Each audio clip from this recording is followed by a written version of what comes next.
Pollen agro minerals private limited, संशोधन, गुणवत्ता, सेवा के साथ हमारा लक्ष्य समृद्ध भारत। और सर के पास कम से कम 17-18 सालों का अनुभव है केला खेती का और अन्य सारी खेतियों का, और इसी के लिए बड़ा आग्रह के बाद सर ने हमको समय दिया, इसके लिए मैं उनका आभारी हूँ। हमारे देश की अर्थव्यवस्था भी कहें, पहचान भी कहें, जान भी कहें, हमारे सभी किसान भाइयों के, उनकी प्रगति, उनके फसल प्रबंधन, उत्पादकता और सबसे बड़ी बात आती है उसका बाजारीकरण के विषय में आज एक गोष्ठी का आयोजन किया गया है। Pollen agro minerals private limited के द्वारा इस गोष्ठी में हमारे बीच उपस्थित, मंच पर आज के मुख्य अतिथि के तौर पर हमारे बीच उपस्थित आदरणीय डॉक्टर उमेश गुप्ता जी, हमारे जनपद के जिला कृषि अधिकारी महोदय, मैं चाहूंगा एक बार जोरदार तालियों के साथ उनका स्वागत करें। आज की इस किसान गोष्ठी की अध्यक्षता कर रहे हमारे जनपद के आदरणीय जिला उद्यान अधिकारी महोदय श्री सुभाष चंद्र जी, और आज हम सभी को कुछ नवीन जानकारियों से रूबरू कराने हमारे बीच उपस्थित हुए। काफी दूर से चलकर हम सभी के बीच आए। वर्तमान में Indian council of agriculture and research यानी ICR में कार्यरत और वहां अकाउंट्स का काम देख रहे, एक्सपोर्ट में विगत 15 वर्षों से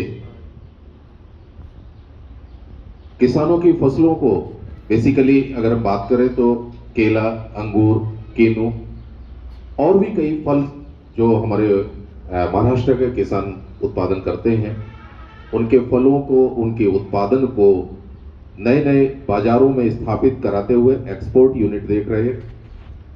कोल्हापुर महाराष्ट्र से चलकर हमारे बीच उपस्थित हुए और आज के मुख्य वक्ता के रूप में श्री सागर कोपर्डे सर हमारे बीच उपस्थित हैं। मैं चाहूंगा हमारे जनपद के जो समस्त सम्मानीय भूमिपुत्र सभी लोग इनका जोरदार तालियों के साथ स्वागत करें। और इसी के साथ ही मुझसे तो परिचित ही होंगे, मैं सभी सम्मानित जनों का बहुत बहुत हार्दिक स्वागत, अभिनंदन और वंदन करता हूं। सम्मानीय प्रशासन अधिकारी, पत्रकार महोदय, और इस हम सभी को इकट्ठा लाने में जो सबसे बड़ा महत्वपूर्ण काम जो किया है वो अमित जी और अनुराग जी, उनका मैं सागर कोपाडेकर, मैं महाराष्ट्र से हूँ, कोल्हापुर डिस्ट्रिक्ट से, मैं दिल से आभार व्यक्त करता हूँ कि आपने हमें मौका दिया यहाँ आने के लिए।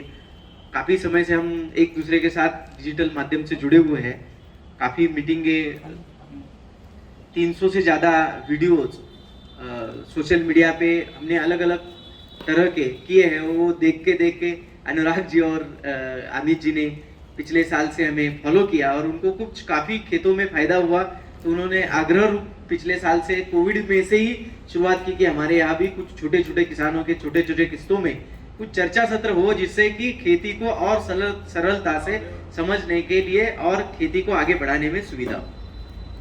मेरी हिंदी इतनी अच्छी नहीं है क्योंकि मेरी मदर टंग मराठी है, लेकिन प्रयास जारी है कि मैं ज़्यादा से ज़्यादा बेहतरीन आपके पास नॉलेज, जानकारी पहुंचाऊं।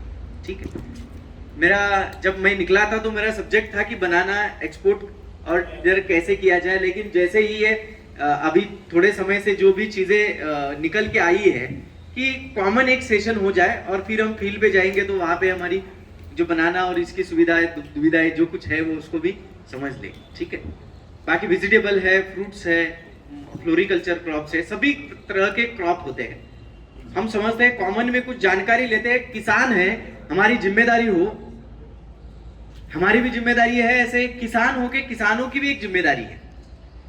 जैसे हम महाराष्ट्र से बिलोंग करते हैं तो महाराष्ट्रियन हर बंदा किसानों को प्राउड करता है। क्यों करता है? क्योंकि हमारे राज्य की GDP खेती पे डिपेंड है और हम प्राउड से बोलते हैं कि हमारे महाराष्ट्र की इकोनॉमी पूरी खेती पे है। इंडस्ट्री तो हमारा सेकेंडरी टूल है, दूसरा टूल है। इसके लिए वो एवरग्रीन है, एवर एंड है, कभी खत्म नहीं होगी, कभी ऊपर नीचे होगी तो एक समय पे एक किंतु परंतु में होगी। ज्यादा के लिए नीचे नहीं जाएगी, ज्यादा के लिए उछल भी नहीं जाएगी। तो इसीलिए हम एवर एंडिंग क्यों बोलते हैं कि उसका कोई अंत नहीं है। जब तक आदमी पृथ्वी पे है, खाना चाहिए तब तक हमारी खेती जिंदा है। इसलिए महाराष्ट्र की जैसे हम बोलते हैं कि डेवलपमेंट, स्टेट की डेवलपमेंट, गवर्नमेंट की डेवलपमेंट जैसे खेती पे है, ऐसे अगर पूरे देश को अगर हम खेती प्रधान बोलते हैं तो पूरे देश की भी डेवलपमेंट एग्रीकल्चर में होनी ही चाहिए। हाल ही में मैं 39 देश के सारे साइंटिस्टों के साथ एक मंच पे था, तो ऐसे एक शॉक न्यूज मिली कि आने वाले 2028 से अफ्रीका से फिर एक बार भूखमरी की समस्या शुरू हो जाएगी। समझने वाली काम चेष्टा करिए कि क्या हो सकता है। आज अभी तो आप जिस एरिया में बिलोंग करते हैं, उत्तर प्रदेश है, हरियाणा है, पंजाब है, ये जो नॉर्थ की जो फसलें देने वाले, देश को बड़ा अनाज देने वाले जो कुछ राज्य है, और इसमें आपने आज तक देखा हुआ है कि हर चीज सरप्लस है। गेहूं सरप्लस है, पैडी सरप्लस है, सब कुछ सरप्लस है। लेकिन हर एक चीज की, जैसे हम एग्रीकल्चर से बिलोंग करते हैं, हमें पता है हर एक चीज की एक अंतिम समय की घड़ी आती ही है। जैसे कि खेती की जो उपजाऊ स्थिति है उसकी भी एक अंतिम समय की घड़ी आएगी। सीड है, बियारण है, सीड समझ में आता है ना, इसकी भी एक अंतिम समय की उपजाऊ स्थिति आएगी। वेदर है, इसकी भी एक सही समय की बदलने की समय की स्थिति आएगी। और एक हर एक की जब स्थिति आती है, जैसे उपजाऊ में शुरू के स्टेज में हम कम खर्चे में, कम खाद के प्रयोग से खेती में फसलों के ज्यादा से ज्यादा उत्पादन और क्वालिटी उत्पादन, न्यूट्रिशन रिच उत्पादन ले रहे थे। आपको समझ में आ रहा है ना, मेरी भाषा समझ में आती है ना सभी को। न्यूट्रिशन रिच, न्यूट्रिशन ही खाने की हर एक जो सकसता थी, हर एक मिनरल्स था, विटामिन्स थे, जो बेसिक एलिमेंट्स थे, वो अपने हर एक फसल में थे, फसल अनुरूप, हर एक फसल के अलग अलग गुणों अनुरूप। लेकिन आज के समय में हमारी उत्पादकता बढ़ गई। हमने जो हरित क्रांति की शुरुआत की, स्वामीनाथन कमेटी जो स्थापित हुई, और उन्होंने, उन साइंटिस्ट ने देश की भूखमरी को खत्म करने के लिए, देश जो कृषि प्रधान है, वहां के लोग अगर शाम को बिना खाए सोए, रात को बिना खाए सोए, तो ये बात गलत है। इस चीज से प्रेरित होकर उन्होंने पहली बार अपने देश को जो पहली चीज सौंपी, वो पहली चीज थी कि हाइब्रिडेशन, संकरीकरण सौंपा। और संकरीकरण से हर एक फसल की उपजाऊ स्थिति जो है, प्रोडक्टिविटी जो है, वो बियारण से सुधर गई। साथ में भी एलिमेंटल वैल्यू भी रिक्वायरमेंट आई, न्यूट्रिशन की रिक्वायरमेंट आई, तो हमने केमिकल फर्टिलाइजर को भी एडॉप्ट किया। फिर ये दोनों को बैलेंस करते करते हम अज्ञानी थे, ज्ञान नहीं था, तो उसकी वजह से फंगस आए, कीड़ आए, कीटक आए, डिसऑर्डर भी आई, डेफिशिएंसी भी आई, यानी कमतरता भी दिखनी चालू हो गई, रोग भी आने शुरू हो गए, कीटकों ने भी अपना अपना उपद्रव शुरू किया। और इसके चलते चलते हमने पेस्टिसाइड को पकड़ा, फंजीसाइड को पकड़ा। आदमी की एफिशिएंसी डाउन हो गई तो हमने वीडीसाइड पकड़ा, क्योंकि कचरा निकालने के लिए लोग नहीं मिल रहे, उसकी कॉस्ट नहीं बैठ रही है, तो वीडीसाइड भी पकड़ा, हर्बिसाइड भी पकड़ा। ऐसे ही हर एक चीज जैसे सर ने बताई, मजबूरी से हम पकड़ते गए।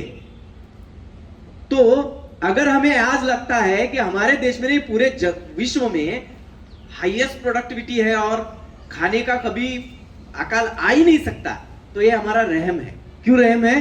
क्योंकि हर एक स्थिति की अंतिम स्टेज आती ही है। वैसी ही जमीन, खाद, मैं क्या क्या बोल रहा हूं, जमीन, खाद, बियारण, इन सभी का एक अंतिम स्टेज आने की तैयारी में हो चुका है। एक पहला पर्व खत्म होने की तैयारी में है। जैसे शुरुआती खेती हम खेड़ते हैं तो वहां पे खाद नहीं था, लेकिन प्रोडक्टिविटी थी, ठीक है। फिर खाद बढ़ाए, खाद देने चालू किए, केमिकल फर्टिलाइजर देने शुरू किए, प्रोडक्टिविटी इनहांस हुई। फिर खाद और थोड़ा बढ़ा के दिया, और बढ़ गया, और तीसरी बार बढ़ाया, लेकिन अभी यहां से आगे बढ़ नहीं रहा है, अभी स्टक हो रहा है। तो कई कई जगह से डिक्लाइन हो रहा है, नीचे आ रहा है। यानी 2 बोरी खाद डालने के बाद जो प्रोडक्शन मिल रहा था, अभी धीरे करते करते करते हम 15 गोनी 20 गोनी तक पहुंच गए। बात समझ में आ रही है? 20 गोनी तक पहुंच गए। 2 गोनी से जो समाधान था, जो प्रोडक्टिविटी मिल रही थी, रिफंड मिल रहा था, वो 4 गुनी में बढ़ा, 6 गुनी में और बढ़ा, 10 गुनी तक बढ़ता ही गया, और 11वीं गुनी के बाद वो कम होना शुरू हो गया। यानी अभी प्रोडक्शन बढ़ना बंद हो गया। 11 गुनी हो गई, 12 गुनी हो गई, अभी 14-20 तक पहुंचे, लेकिन अभी प्रोडक्शन बढ़ने का नाम नहीं ले रहा है। वो एक तो कई जगह पे स्टैगन है, रुक गया है, या तो कई जगह पे नीचे आ गया है। बात समझ में आ रही है? समझ में आ रहा है? तो ये बेसिक फैक्ट है। जैसे आपके यहाँ गन्ना लगता हो, गेहूं हो, पैडी हो, सरसों हो, जो कुछ है, जो इसकी हर एक की एक प्रोडक्टिविटी, जो चीजें हमने बदलाव की, उसके बदौलत कुछ समय के लिए हाइब्रिडेशन किया, प्रोडक्शन बढ़ गया। जैसे 2 गुणकों का अच्छे गुण निकाले, जीनोम को निकाला और एक दोनों का मिला के एक नया जीन बनाया, जो कि इस पृथ्वी के ऊपर हायर प्रोडक्टिविटी देने के लिए, हायर प्रोड्यूसर देने के लिए तैयार है। लेकिन उसमें एक लॉस हमने क्या कर दिया, इस जेनेटिकल चेंजेस की वजह से उसकी जो इम्यूनिटी थी वो ड्रॉप हो गई। समझ में आ रहा है? अभी उसकी इम्यूनिटी ड्रॉप हो गई तो स्वाभाविक है उसके ऊपर जीवात आने चालू हो गए, फंगस आने चालू हो गई, सब वायरल इंफेक्शन आने चालू हो गए। और ये शुरू कहां से हुई? हमारी हायर प्रोडक्टिविटी। अभी हमने हाल ही में जाना 2011 में कि सारे विश्व को लगा कि यार विश्व के पीछे अभी प्रोडक्टिविटी तो बढ़ गई है, लेकिन न्यूट्रिशन गेन कहाँ है? यानी गेहूं बढ़ गया 8 क्विंटल का, 12 का 14, 14, 16 क्विंटल हो गया, लेकिन 16 क्विंटल की टोटल न्यूट्रिशन वैल्यू गिनी जाए तो जब पहले 8 क्विंटल हो रहा था, उसमें से हमें स्टार्च कितना मिल रहा था, ग्लूकोज कितना मिल रहा था, जो कुछ चीजें हैं, जो भी मिनरल्स अंदर से मिल रहे थे, एनर्जी कितनी फेरिक मिल रही है, इसकी कैलकुलेशन लगाई तो 16 क्विंटल की भी वही थी और 8 क्विंटल की भी गिनती वही है। यानी बीच में बड़ा क्या है? फाइबर। फूड वैल्यू वही है, बड़ा क्या है? फाइबर। तो पहले लोग बिना खाए मर रहे थे, आज खा खा के मर रहे। मरना तो वही पे है, मरना तो रुका नहीं है ना, अभी खा के सारी बीमारियों को ला रहे हैं। पहले भूखमरी से मर रहे थे, अभी ज्यादा ओवरफ्लो खा के मर रहे हैं, क्योंकि उसमें से न्यूट्रिशन कहां मिल रहे हैं। और न्यूट्रिशन जब तक नहीं मिलेंगे तब तक बॉडी की बेसिक रिक्वायरमेंट आपकी पूरी नहीं होगी, और बॉडी की रिक्वायरमेंट नहीं पूरी होगी तो आपके बॉडी के अंदर भी कहीं ना कहीं से फंगल हो, बैक्टीरियल हो, वायरल हो, कोई ना कोई बीमारी आती ही रहेगी। क्यों नहीं आती रहेगी? क्योंकि अपनी क्वांटिटी बढ़ाया हुआ खाया है, फुलाया हुआ खाया है, लेकिन उसमें से न्यूट्रिशन गेन नहीं हो रहा है। और यही चीज आने वाले समय में एक विश्व की सबसे बड़ी दिक्कत के तौर से उभर के आ रही है कि अभी खा रहे हैं, उसमें न्यूट्रिएंट्स कहाँ है? ज्यादा नहीं हो रहा है ना? समझ में आ रहा है आप सभी को? तो हम किसान हैं, जानना चाहिए कि हम कौन सी दिशा से जा रहे हैं।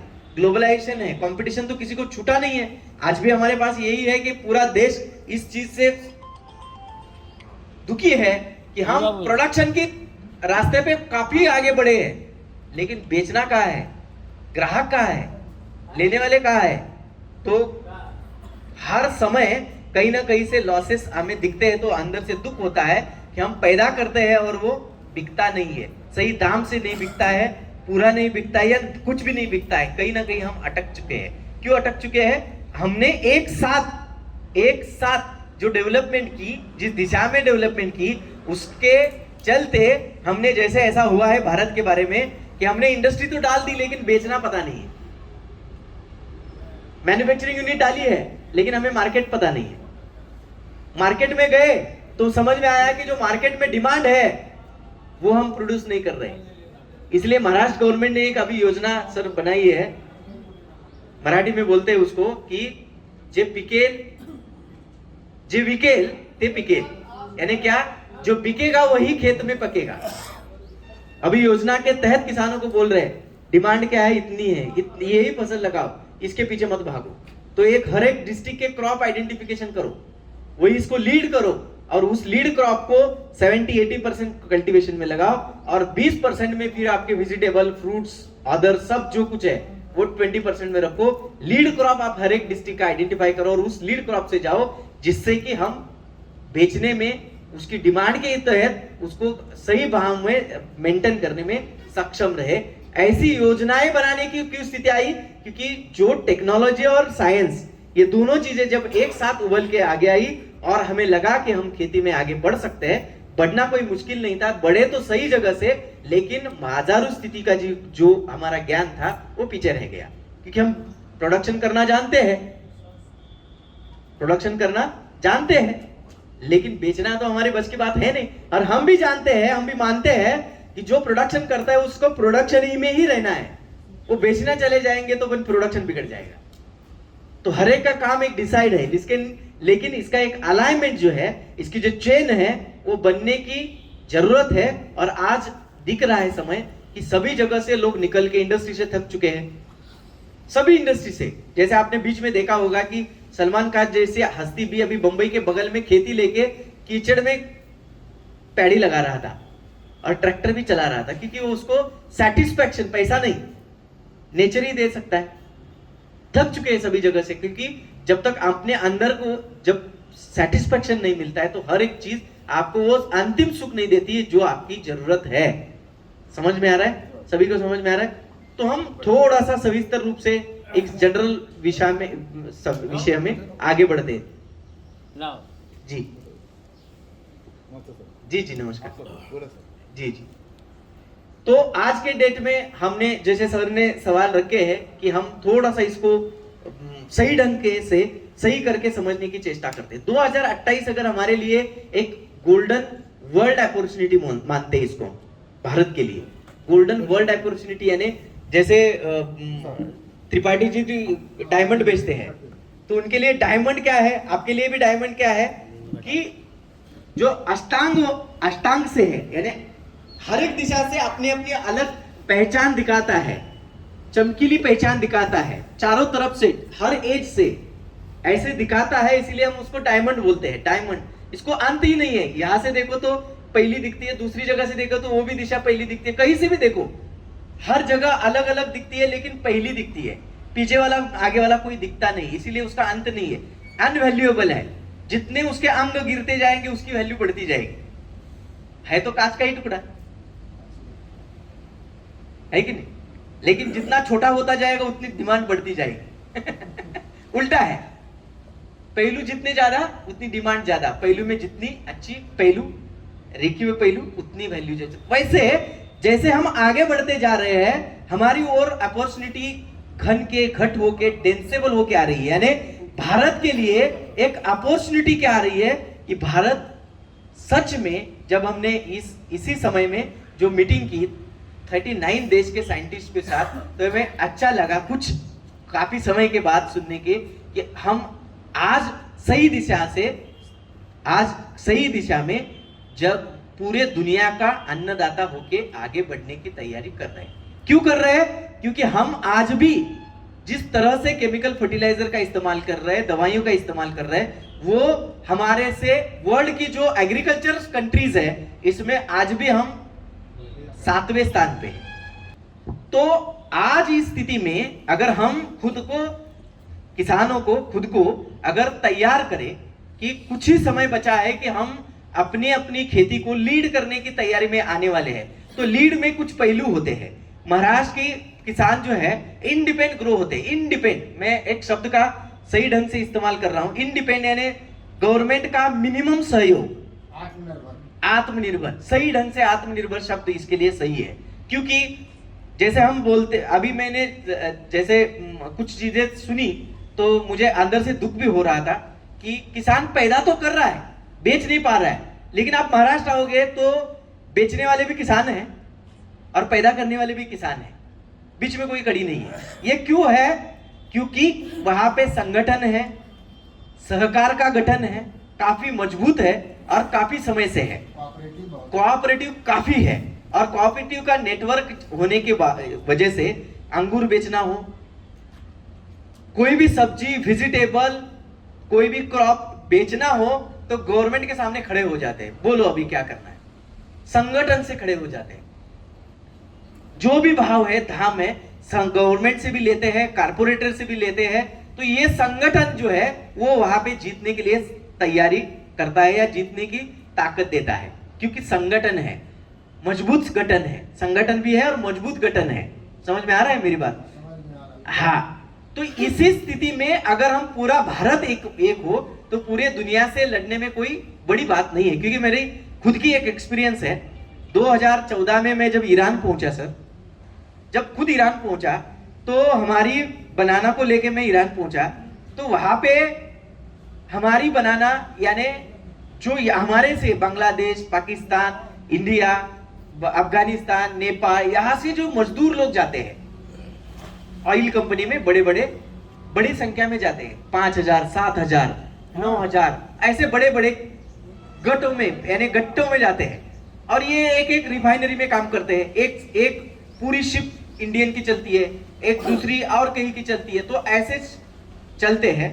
तो वहां पे हमारा जो बनाना था, हमें ऐसा लगता था कि हम एक्सपोर्ट कर रहे हैं, कहीं ना कहीं से ऐसे सुपरमार्केट में दिखेगा, ग्लास के ऊपर रखा हुआ दिखेगा, मस्त अंदर से आवाज आएगी कि हमारे खेतों का केला वहां बिक गया।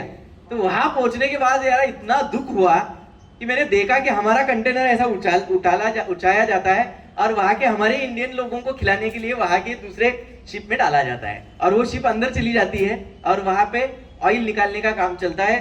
22 दिन की एक साइकिल होती है, उस 22 दिन में जितना भी केला चाहिए, जो भी, यानी इंडिया के ही लोगों को इंडिया का ही केला खिलाया जाता था। उनके टेबल तक हमारे फ्रूट की वैल्यू 0 थी, ले ही नहीं रहे थे। तो हमने बड़े दुख के बाद हमारे बायर को पूछा कि यार क्यों, ऐसा क्यों? तो उस बायर ने बोला कि सर, आपके केले में एक ही सबसे बड़ी खामी है, वो है साइज और उसका बाहरीपन, दिखने वाला अंग, वो काफी गड़बड़ है। आपका केला स्वादिष्ट है, मीठा है, लेकिन आपके इंडिया के केले में ऊपर से जो पिक्चर आते हैं, पिक्चर यानी यहाँ के स्क्रैचेस, उतने स्क्रैचेस, तो छिलका दिखता ही नहीं। और आदमी हर एक चीज पहले आंखों से खाता है और फिर वो मुंह में डालता है। तो आंखों से खाने की पसंद में ही आप फेल हो रहे हो, तो फिर मुंह में डालोगे ही कहाँ? तो लोग लेते ही नहीं है। तो बाजार से जब आप आंखों से ही देख के लोगे ना, आंखों में दिखने में इतने पीछे हो। फिर काफी दुख हुआ, तो वहां से वापस आए, कुछ प्रयास किए कि इसको अच्छा और बेहतर कैसे किया जाए, क्योंकि मेरी शुरुआत डोल से थी, फिलीपींस से, तो मुझे तो ये सारे पता था। तो मैंने फ्रूट केयर प्रोग्राम डाला।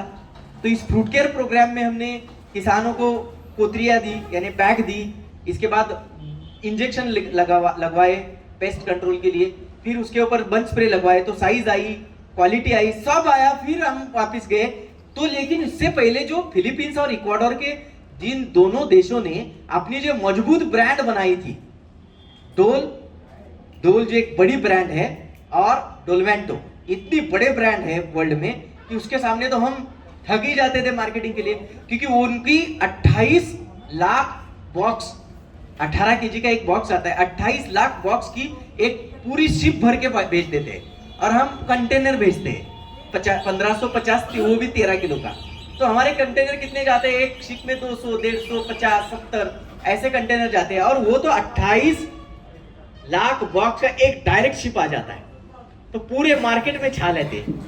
इतनी बड़ी इन्वेस्टमेंट, गवर्नमेंट के लेवल पे इन्वेस्टमेंट, तो हम काफी परेशान, थक गए, फिर भी थक गए।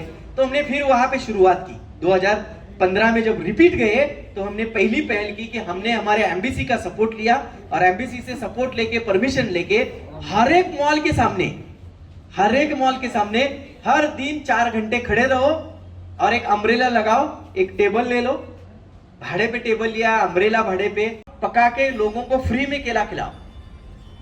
इंडियन स्वीट बनाना, बाइट्स खिलाते रहो।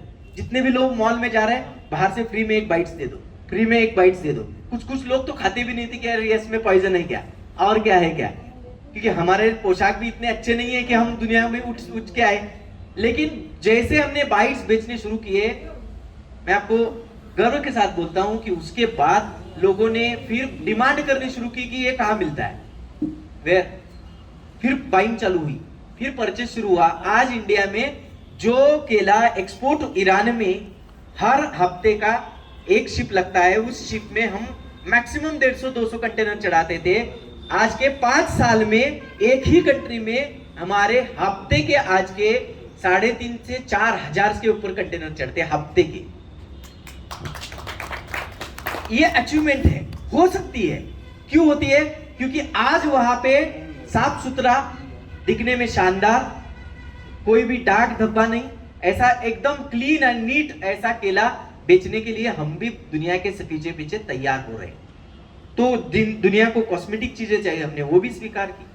तो आज अनार, उसके बाद अंगूर, उसके बाद केला, आज महाराष्ट्र एक हब है। एक नासिक से एक महीने में 7 से 8 हजार कंटेनर चढ़ते हैं यूरोप के लिए। अमाउंट गिन के देखेंगे तो थक हो जाएंगे, इतनी बड़ी अमाउंट होती है। 5% की सब्सिडियों के 800 900 करोड़ रुपए आते हैं एक एक महीने के। तो समझो कि कितना अनार एक्सपोर्ट में चढ़ता है एक साथ। 90 दिन का ट्रैवल करके केला अनार पहुंचता है। हमारे सामने भी वैसे हमारा चैलेंज था कि ये हमारा केला पहुंचेगा तो कैसे पहुंचेगा, हमारे पास तो 5 दिन की मंडी नहीं लगती है। तो हमारा दूसरा चैलेंज खड़ा हुआ था कि स्वास्थ्य, साफ सुथरा, क्लीन केला अभी कम से कम 27 दिन 28 दिन कैसे पहुंचा है। अभी इक्वाडोर का केला तो 57 डेज ट्रैवल करके आता है, 52 डेज तो कॉमन ट्रैवल है, फिर भी हरा भरा लगता है। हमारा केला तो 5वें दिन पीला हो जाता है। तो फिर वहां से उल्टी रिवर्स कैलकुलेशन शुरू हुई और फिर वहां पे हमने देखी कि उनकी बेसिक क्या है कि वहां पे 6 से 7 महीने ठंडा क्लाइमेट है, 6 से 7 महीने छोटी मोटी गर्मी आती है। तो उनकी वो स्ट्रेंथ है, लेकिन उस स्ट्रेंथ में भी वीकनेस है। तो वो हमने स्टडी की और फिर उल्टा रिवर्स कैलकुलेशन करके इंडिया की स्ट्रेंथ और वीकनेस को मैच किया। वैसे ही आज जहां मैं खड़ा हूं, इस दोनों संदर्भ को एक साथ जोड़ा जाए तो आपके पास इंडिया का सबसे टॉप लीड बनाना मार्केट है। इंडिया का सबसे टॉप लीड मार्केट है। हमारे यहां जो भी हर दिन की गाड़ी बनती है केले की, 700 से 800 गाड़ी बनती है, 700 से 800 गाड़ी बनती है। उसमें से 300 से 350 गाड़ी नॉर्थ के लिए आती है, 150 से 200 गाड़ी मिडल और साउथ में चली जाती है और बाकी वाली लोकल कंज्यूम हो जाती है। तो समझो कि आपका नॉर्थ का बनाना कंजम्पशन कितना बड़ा है। इसे एक बेसिक सब्जेक्ट के साथ हम आए थे, लेकिन यहाँ पे जब हम केला पकाने जाएंगे तो उसकी दुविधा भी है, क्योंकि इधर का जो वेदर है वो उसको अलाउ नहीं करता है, वो यहाँ का क्रॉप नहीं बोलता है। हमारे यहाँ मेरे जन्म से 2 साल पहले एक मेरे से बगल का सांगली डिस्ट्रिक्ट है, उस डिस्ट्रिक्ट में एक गांव में एक बायर आया यूरोप से। उसने बोला कि आपके एरिया में सभी जगह पे अंगूर अच्छे होते हैं, मीठे होते हैं, और इस गांव में अंगूर करना है। लोग तैयार हुए, एक बड़ी मीटिंग लगाई, तो उसने एक साइंटिस्ट लेके फिर दूसरी मीटिंग में आया। तो साइंटिस्ट ने बोला कि इस गांव में कभी भी अंगूर नहीं आ सकते, कुछ भी प्रयास करो। तो उनके साथ तो हमारी इंडियन गवर्नमेंट के भी साइंटिस्ट थे, उन्होंने भी वो हाँ मिलाया तुरंत। उसने तो समय लगाया ही नहीं, क्योंकि हम तो क्या है कि फॉलो करने वाले लोग हैं दुनिया को, हम खुद की तो वजूद ज्यादा है नहीं, फैक्ट है। हम तो क्या है कॉपी पेस्ट में माहिर है, अच्छी लगी उठाई, बुरी होगी छोड़ दी, किसी को पता भी नहीं। तो कॉपी पेस्ट की इस माहिर सिस्टम में हमने कॉपी किया। तो हमने भी उनको बोला कि जैसे सर है, ऐसे डिस्ट्रिक्ट के लोग थे, बाहर के साइंटिस्ट आए थे, एनआरसी से, नेशनल रिसर्च सेंटर से भी लोग आए थे। उन सभी ने बोला कि नहीं यहाँ तो ग्रेप्स हो ही नहीं सकती। लेकिन वहां के किसान संगठित थे, वो बोले कि हमें यहाँ ग्रेप्स करनी है, अंगूर लगाना ही है, जो बोलो हम करेंगे, लेकिन हमें अंगूर लगाना ही है। आप बिलीव नहीं करोगे, आज उस 1982 में गवर्नमेंट के अपोज के बावजूद भी किसानों ने अंगूर लगाई। उस दिन से आज तक वहां एक ही गांव में 3700 एकड़ अंगूर है और वहां से बेस्ट एक्सपोर्ट होता है।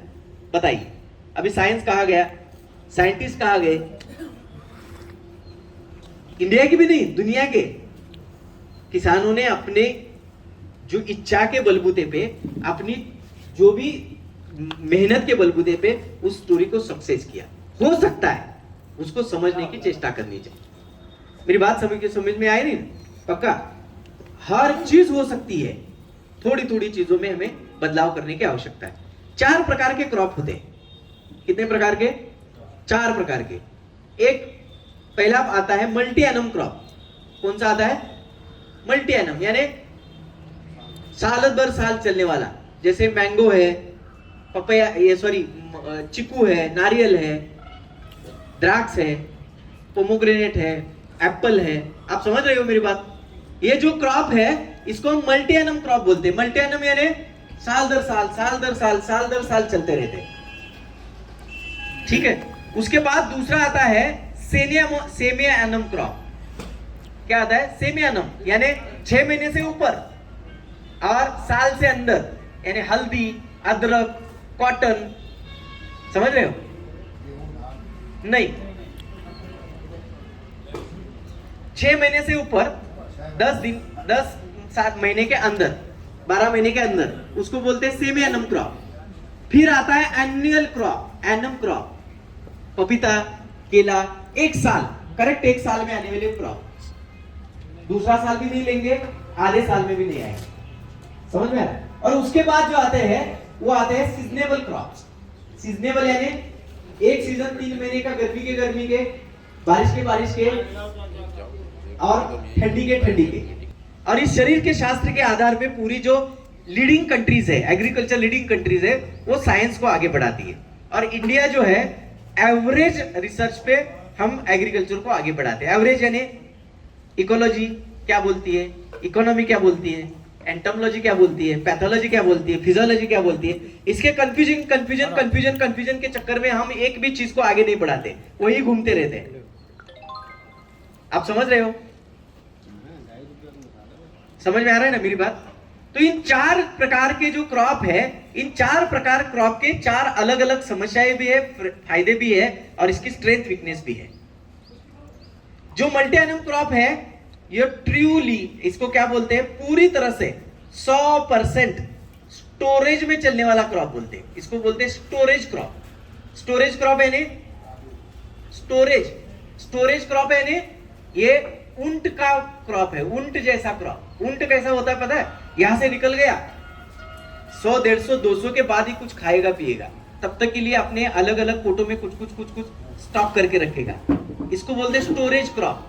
ये जो मल्टी एनम क्रॉप होते हैं, एक हंगाम में पूरी बॉडी को स्टोर करके रखेगा, न्यूट्रिशन को स्टोर करके रखेगा, और वो अगले हंगाम में, अगले सीजन में, इसी एनुअल के अगले सीजन में उसको डोनेट करेगा, यानी आपको प्रोडक्शन दे देगा। समझते?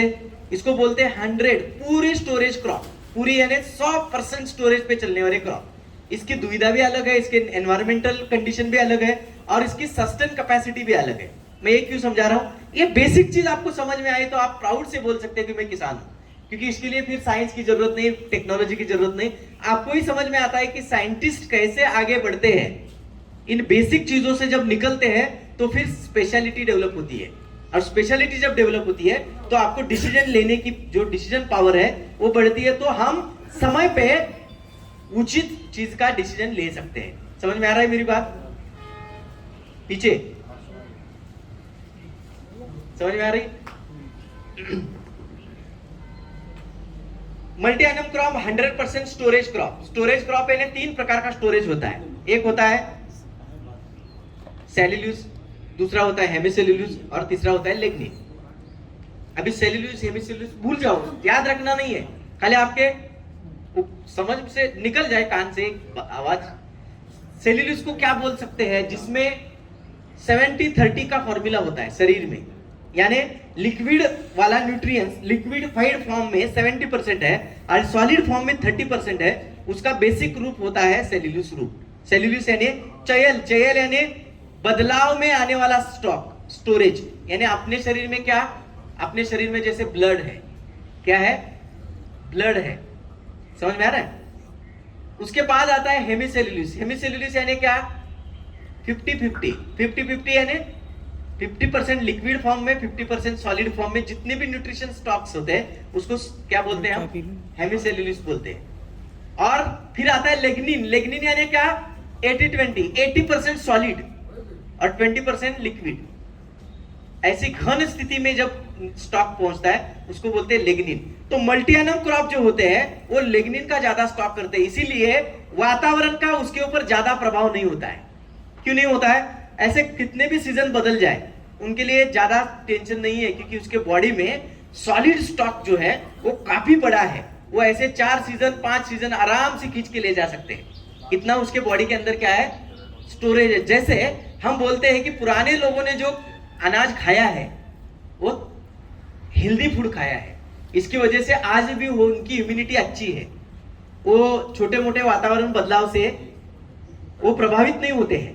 और आज के नए बच्चे, वातावरण बदलता है तो दूसरे दिन उसकी नाक से कुछ आता है, टेम्परेचर बढ़ जाता है, कुछ गड़बड़े शुरू करता है। ये क्यों है? क्योंकि उसने जो खाया है, खाद दिया है, उसकी बॉडी की जो स्टोरेज सिस्टम जो है वो वीक है, क्योंकि वो खा क्या रहा है, अनन्यूट्रिशन वैल्यू वाला फूड खा रहा है, लो न्यूट्रिशन वाला फूड वैल्यू वाला फूड खा रहा है। समझ में आ रहा है? अगर हम सोचते हैं इस खेती में ये चीजों को हम समझते हैं, तो खाद कैसे देना है, दवाइयां क्यों लगती है, रोग ही क्यों आते हैं, ये सारी चीजों का जड़ इधर ही है, ये समझ में आता है, क्लियर हो जाता है। ठीक है। दूसरा एनुअल क्रॉप है। एनुअल क्रॉप जो होता है, मल्टी एनम यानी सालों दर साल चलने वाले, ये 100% स्टोरेज पे चलते हैं। यानी आज खाना लेंगे, हम फंसते हैं यहाँ पे। हम क्या करते हैं, अभी क्या किया है, अभी मैंगो यानी फ्लावरिंग आ गई है, चलो चलो चलो खाद लेके डालना चालू करो। अरे भाई वो खाद अभी लेगा ही नहीं, क्योंकि उसने को खाद लेने का समय तो 6 महीने पहले था, उस वक्त ही उसको स्टोरेज करनी थी। जिसको जो मैंगो देने हैं वो 6 महीने पहले हुए ले हुए खाद के ऊपर ही वो आज मैंगो देगा। हम वहां पे गलती करेंगे और वहां उसको खाद चढ़ाएंगे, तो वो क्या बोलेगा, नहीं नहीं मुझे अभी आपको प्रोडक्शन देना ही नहीं है, फिर मुझे नई ग्रोथ करनी है।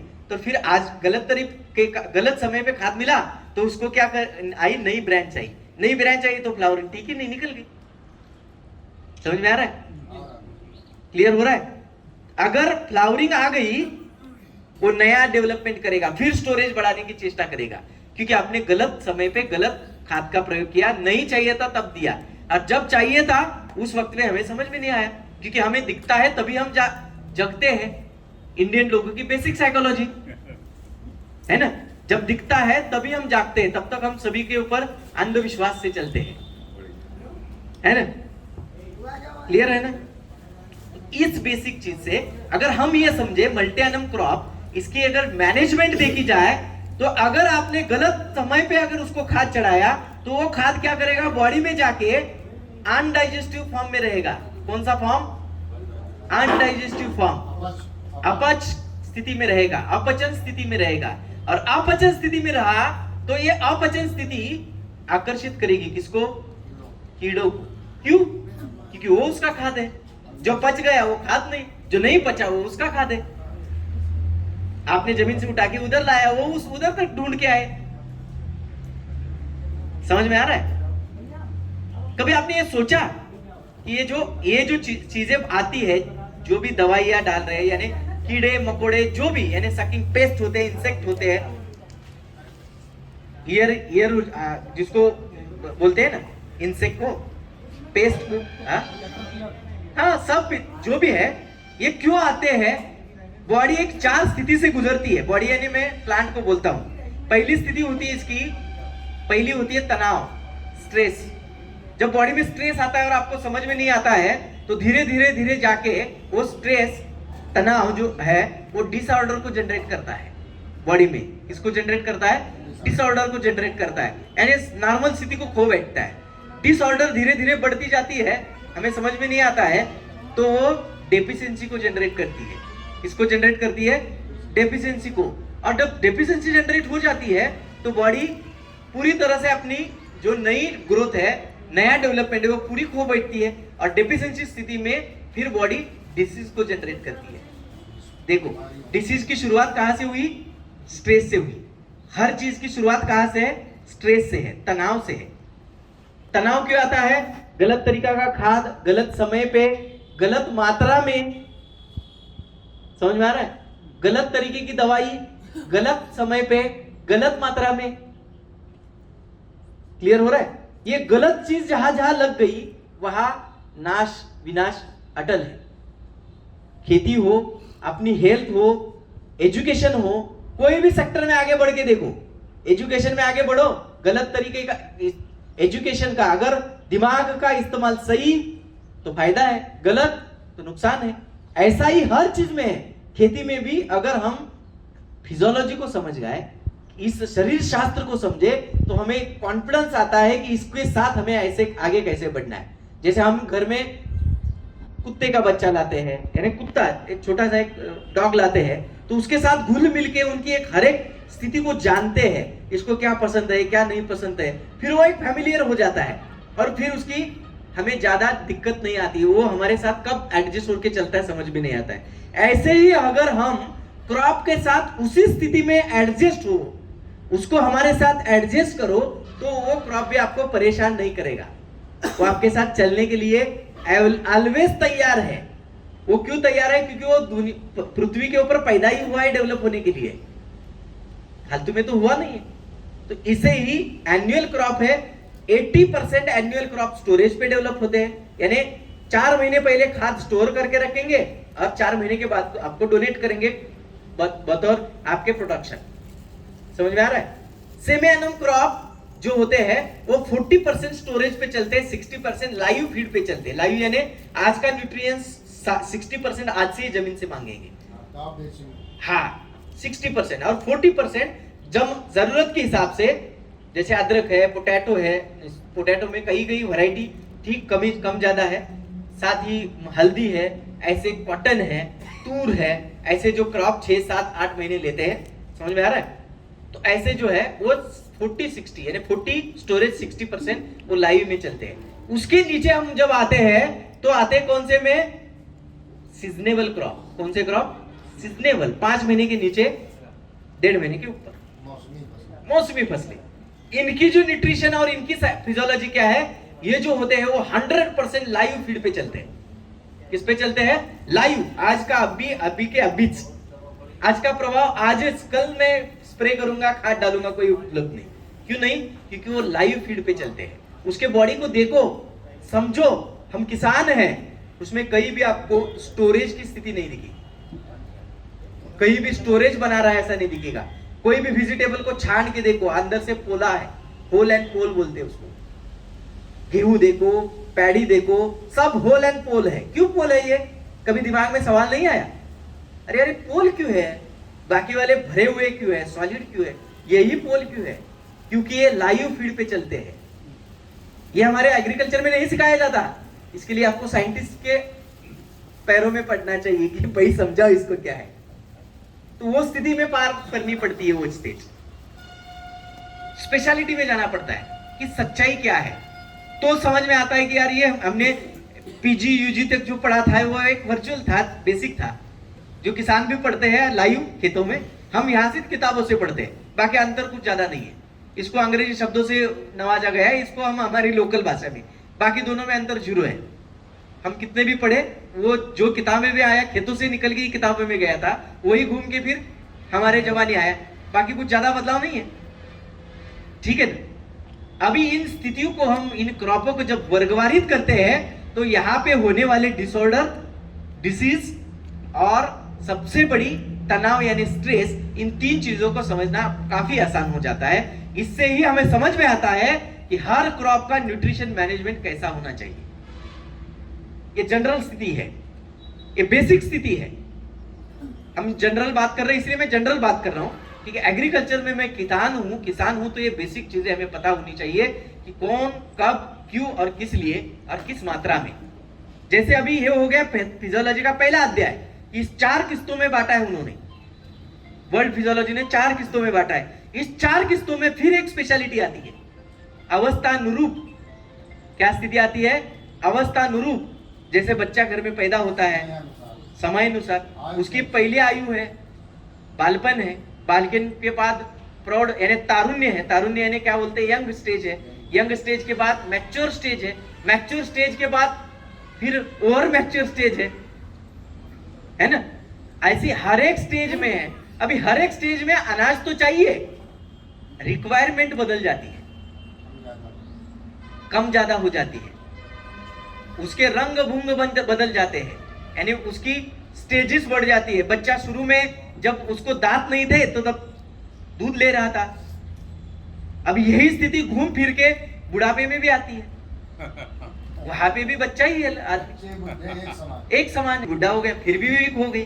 बीच में ही आपके पास एक समय था कि कुछ भी खाओ सब हजम, करेक्ट है, उसका सब भुगतान हो जाता था। तो ऐसी जो स्थिति आती है, तो ऐसी स्थितियों के साथ आपको खाद का प्रयोग, दवाइयों का प्रयोग, साथ ही इस फसलों में कौन से तनाव आ सकते हैं वो भी सहज तरह से, सहजता से समझ में आता है। और इसके ऊपर आप दवाई कौन सी डालनी है, कितनी मात्रा में डालनी है, ये साइंटिस्ट कहाँ से पढ़ के आते हैं? एक तो प्रयोग करते हैं और इनकी फिजियोलॉजी क्लियर है, इसकी वजह से रसायन शास्त्र जो है, केमिस्ट्री जो है, वो दवाइयां बनाती है, लेकिन उसको क्रॉप समझ में नहीं आते। वो बोलते कितना ml क्यों, कौन सी किस्में दवाई डाले, ये उनके दिमाग के बाहर की बात है। क्यों है? क्योंकि वो उनका अध्याय नहीं है। तो वो एग्रोनॉमिस्ट अच्छा समझा सकता है, उसको पता है कि किसके सेल्स टोम कितने समय के लिए, क्यों हंगाम निहाय कितने समय के लिए ओपन रहते हैं, तो सेल वॉल थिक साइज क्या होगी, सेल वॉल से क्या एडॉप्शन एब्सॉर्प्शन, कितना एब्सॉर्प्शन, क्या क्या कितना, कब टॉक्सिट कितना होता है, ये सारी चीजें सब क्लियर हो जाती है। इसलिए हमें किसान हो या फार्मर साइंटिस्ट हो या सलाह देने वाले हो, इनको सबसे पहली चीज जो आनी चाहिए खेतों में वो है फिजियोलॉजी, शरीर शास्त्र। ये समझ में आए तो नाप गिन के, जैसे इंजीनियर्स दुनिया में सबसे एक्यूरेट पर्सन किसको बोलते हैं? इंजीनियर को बोलते हैं। जिनके घर में किसी भी फील्ड का इंजीनियर हो ना, उसमें घर में सिस्टम अच्छी रहती है। वो चलते भी नाक के बराबर चलेंगे, बैठने हैं तो एंगल में बैठेंगे। ये ऐसा क्यों होता है? क्योंकि हर चीज इंजीनियर को हर चीज नाप तोल के चाहिए, और बिना नाप तोल के इंजीनियर के दिमाग में कोई चीज बैठती ही नहीं है। समझ में आ रहा है? तो ऐसे ही अगर हमें नाप तोल के आगे बढ़ना है, एक्यूरेसी से आगे बढ़ना है, तो फिजियोलॉजी पता होनी आवश्यक है। और फिजियोलॉजी सही नहीं है तो हम दिमाग, हमारी बेसिक जो भी चीजें हैं, जैसे सर ने बोला, मेरे ख्याल से अनुराग जी ने बोला कि दवाइयों में जिसमें मार्जिन है वो दुकानदार बेचता है। अरे भाई, उसका धंधा है, आपको पता नहीं है, वो आपका प्रॉब्लम है। बात सही है कि गलत है? हम उसको कितना भी बोले, वो धंधा करने के लिए बैठा है, करेक्ट है। उसको जिसमें प्रॉफिट वो बेचेगा, आपको जिसमें प्रॉफिट वो आप बोएंगे। बेसिक चीजों का हम देखें खेती में, और कुछ चीजों को ध्यान देने की आवश्यकता अगर है तो क्या है? आवश्यकता जो है वो है कि आज के डेट में हमारा चैलेंज क्या है? हम दुनिया के सबसे बड़े अन्नदाता के रूप में उभर के क्यों आ रहे हैं? इसका एक ही रीजन है कि आज भी दुनिया में सबसे कम प्रोडक्शन कॉस्ट हमारे देश की है, सबसे सस्ता। जो आज भी हम कहीं ना कहीं से आज भी बोलते हैं ना कि खेती का कुछ भी बिकता नहीं है, लेकिन आज ये समझने की चेष्टा करिए कि हमारे पास ये वो प्रीमियम क्वालिटी नहीं है। जरूरी नहीं है, आप देखो, हम प्रेरित होते हैं सर, ऐसा प्रोत्साहित होते हैं कि हम एक्सपोर्ट करें, ये करें, वो करें। जरूरी क्या है? दुनिया की सबसे लार्जेस्ट बाजार पे मार्केट यही है, उसके बगल में दूसरा चाइना है। ये दो इकट्ठा एक जगह पे हो जाए तो पूरी दुनिया खत्म ही है ना, पूरे दुनिया के साथ। और हमारे देश, हमारी सरकार इस चीज को बखूबी जानती है, हमारे टेक्नीशियन इस चीज को जानते हैं। हम खाली कितना भी करके ग्लोबल मार्केट को टारगेट करके एक्सपोर्ट एक्सपोर्ट एक्सपोर्ट कितना भी पीटे, हम दुनिया को पूरा खिला के भी हमारे पास पीछे सेव हो जाएगा, इतना है। बेच नहीं पाएंगे, इतना है, समझ रहे हैं ना? क्योंकि हमारे देश में एग्रीकल्चर की डेवलपमेंट की जो गति है वो बाकी क्षेत्रों से काफी ज्यादा है, तेजीमय है, गतिमान है। और इसके चलते टेक्नोलॉजी जब एंटर हुई, साइंस जब एग्रीकल्चर में एंटर हुआ, तो हमारे यहाँ की जो एग्रीकल्चर लैंड की कल्टीवेशन कैपेसिटी थी वो 14% की थी, वो आज के डेट में बढ़ के कितना होनी चाहिए? तो 31% तक जानी चाहिए। और अभी हम रेड जोन में आ गए, एग्रीकल्चर लैंड में रेड जोन में आ गए हैं। समझिए कि हमारे यहाँ खुली जमीन कितनी चाहिए, इसका हमने एक पूरी तरह से कायदा कानून भी बनाया और उसका साइंटिफिकली रीजन भी रखा है। अब हम कई राज्यों में रेड जोन से आगे चले गए हैं, कई राज्य अभी इनिशियल स्टेज पे है। आप समझ रहे हो मेरी बात? अब हाँ, क्योंकि जैसे 32% टोटल जो लैंड है उसकी 32% हमारे यहाँ फॉरेस्ट होना चाहिए। आज हमारे पास कितना है? 26% है। और एक सबसे बड़ी बात जो हमें पता नहीं है, क्योंकि हम आने वाले समय में पूरी दुनिया भी एकजुट होके कार्बन क्रेडिट के पीछे भाग रही है। इसके पीछे कार्बन क्रेडिट, कार्बन नाइट्रोजन नहीं, कार्बन क्रेडिट एक अलग थ्योरी है। जैसे कि जो उत्सर्जन है, कार्बन का उत्सर्जन हो रहा है, वो कौन कितना कितना इस पे क्रेडिट कर रहा है? क्रेडिट कर रहा है, डोनेट करना और समर्पित करना, यानी खुद में लेना। तो ये एक बेसिक साइंस है, क्योंकि हम एग्रीकल्चर करते हैं तो हमें ऐसा लगता है कि हम ऑक्सीजन की फैक्ट्री लगा रहे हैं, लगता है ना, हमें लगता है ना ऑक्सीजन की हम फैक्ट्री लगा रहे हैं, तो ये सच नहीं है। इसमें मल्टी एनम क्रॉप जो है वही खाली ऑक्सीजन देती है, बाकी वाली जो सारी फसलें हैं वो जितना ऑक्सीजन देती है उससे ज्यादा जमीन के टॉक्सिक जो फ्यूम्स है, गैस है, उसको उत्सर्जन करके एनवायरमेंट में लाती है। जब हम जमीन कल्टीवेट करते हैं तो जमीन के नीचे भी एक माइक्रो क्लाइमेट कंडीशन है, जमीन के ऊपर भी एक 18 इंच तक माइक्रो क्लाइमेट कंडीशन है।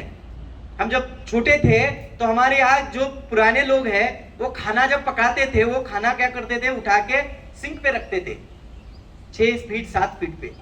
क्यों रखते थे? कि उस खाने को अगर जमीन पे रखा जाए तो वो क्या होता था, बैक्टीरिया फंगस से अफेक्टेड हो जाता था। ताड़ बोलते, क्या बोलते मुझे पता नहीं, इधर लगते थे, बराबर है ना।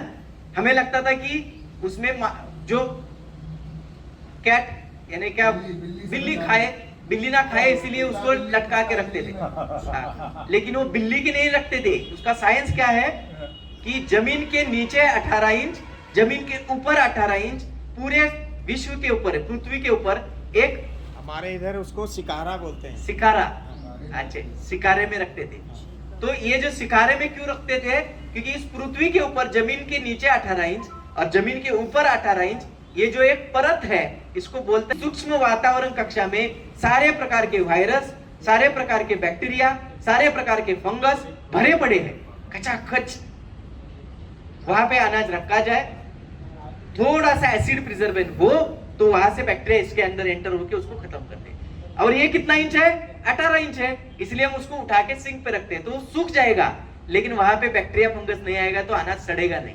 जमीन में गड्ढा खोद के बखारी बना के 18 इंच से नीचे या तो फिर 18 इंच के ऊपर। लेकिन हमने क्या लिया, जो आंख से दिखने वाली चीज, बिल्ली खाती है इसके लटकाया, लेकिन वो बिल्ली के नहीं लटका, बिल्ली खाती इसीलिए नहीं लटकाते थे, उसको उतनी हाइट दे दो जहां पे बैक्टीरिया फंगस जो सूक्ष्म वातावरण की कक्षा है वो पहुंच ना जाए। आप समझ रहे हो? हम सोते भी है तो 27 इंच ऊंचाई पे क्यों सोते हैं? तो यही है कि 18 इंच तक जो माइक्रो क्लाइमेट कंडीशन है, रात के मिडनाइट पे अपनी दोनों यानी मुंह भी खुला हो जाता है अपने आप और फेफड़ा खुला हो जाता है और हम मुंह से हवा भरना चालू करते हैं सब लोग। प्रैक्टिकल चीज है, साइंस है।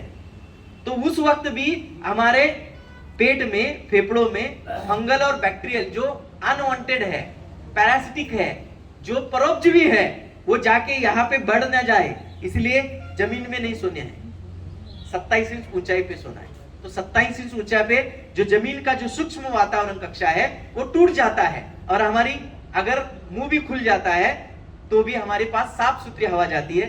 ये कंटामिनेट जो एयर है वो अंदर नहीं जाती है, इसीलिए हम 4 पहिए पे सोते हैं। समझ रहे हैं? हर एक चीज का बेसिक साइंस है, हमें वो चीज पता होनी चाहिए कि ये क्यों। तो उसका आनंद लेने में बेड पे सोते समय आज से आपको समझ में आएगा कि अभी खुद भी है तो कोई प्रॉब्लम नहीं, लेकिन आज तक हम बेड पे क्यों सो रहे हैं, बेड का सोने का क्या मतलब है, बेड क्यों बनाई गई, बेड की डिजाइन ऐसे ही क्यों थी, ये बेसिक चीजें, हर चीजें हमें पता हो और उससे हमें आनंद भी होता है। समझ में आया? तो खेती में भी अगर इस बेसिक चीजों का हमें अगर नॉलेज हो तो हम आनंद स्वरूप आगे बढ़ सकते हैं। इसीलिए अगर हम वेजिटेबल लगा रहे हैं, कौन सी चीज है, वेजिटेबल, सब्जियां, इसमें चूसियों का दिक्कत ज्यादा है। बेसिक चीजों के वजह से अगर हम देखें तो हमें खेती काफी आसान है।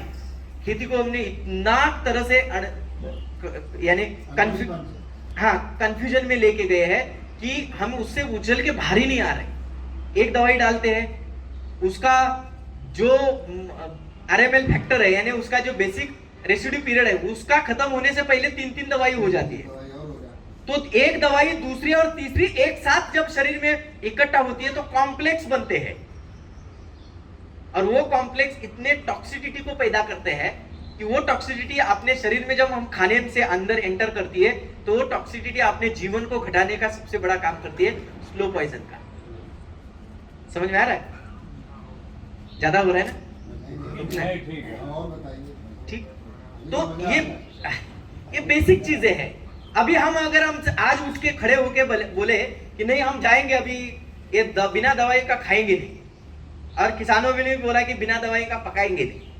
तो अगर हमारे अभी जितने भी यहाँ लोग बैठे हैं, इनको बिना दवाई का खाना देंगे ना, तो उनको दूसरे दिन से डिसेंट्री लग जाएगी, क्योंकि उनका शरीर भी मॉडिफाई हो चुका है, उनकी कैपेसिटी नहीं बची है।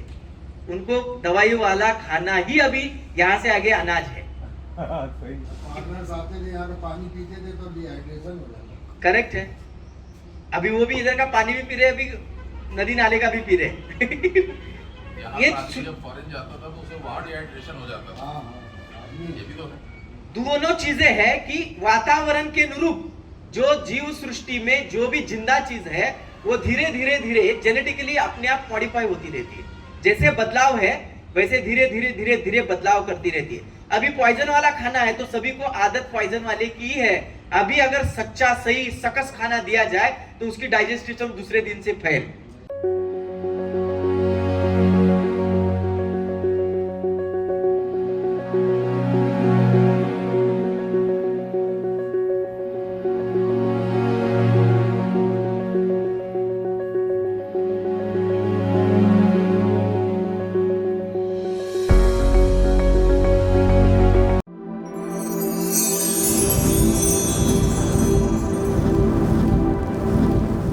Pollen agro minerals private limited.